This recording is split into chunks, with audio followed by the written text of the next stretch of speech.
it's a squad that looks like it will be without Anthony Gordon, who's reported to be heading to Newcastle for £40 million, Nedum. Is he any good? What way to phrase the question? Yeah, of course he's good, but he's someone who has potential. I think we've seen over the last couple of seasons where he's shown real glimpses in terms of his attacking threat, his ability to finish, create opportunities, and he was once the guy that, you know, get the fans off their seats at Goodison Park.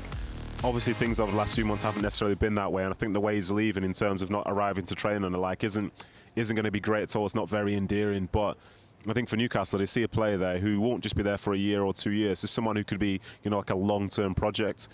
I'm surprised that he's gone to Newcastle because, you know, they seem to be a side that, you know, they're in the top four now. I don't think Anthony Gordon necessarily in this moment makes them almost like a lock for that, but I guess they're playing the long game with him, and he does show a lot of potential, and it seems that, you know, now's the time to get him away from Everton.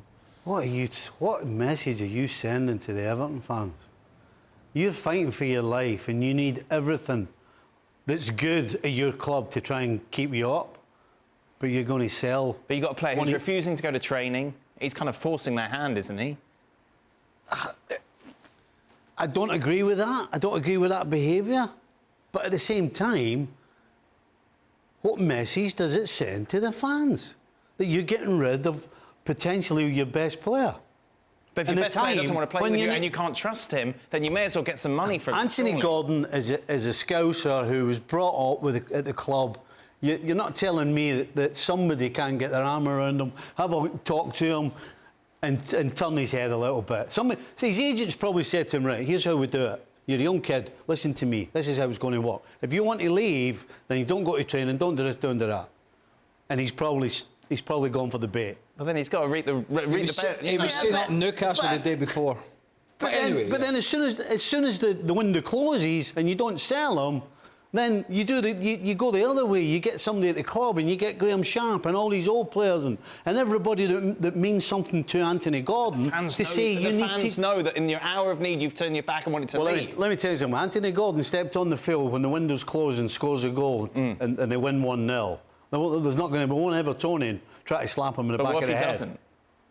What if he doesn't what? What if he doesn't? What if he turns out on the pitch and doesn't turn up? He's going to give Anthony Gordon, as I told you, is dyed in the wool Evertonian, and he steps on the field, he's going to give you everything he's got. I don't agree. I think any of us agree with the way sort of he seems to have gone about it.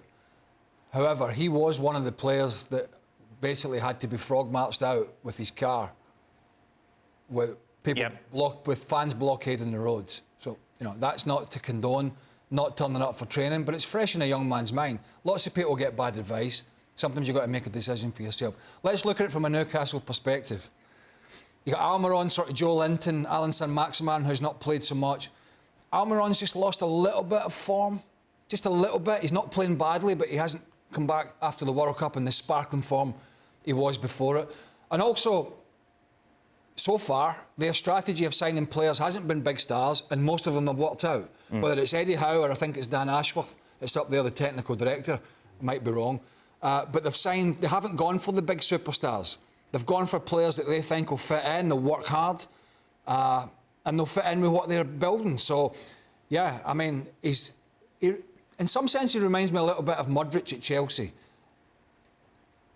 Although we saw his cameo at Liverpool look pretty good. But he's sometimes a little bit raw, and I think Anthony Gordon is still a little bit raw.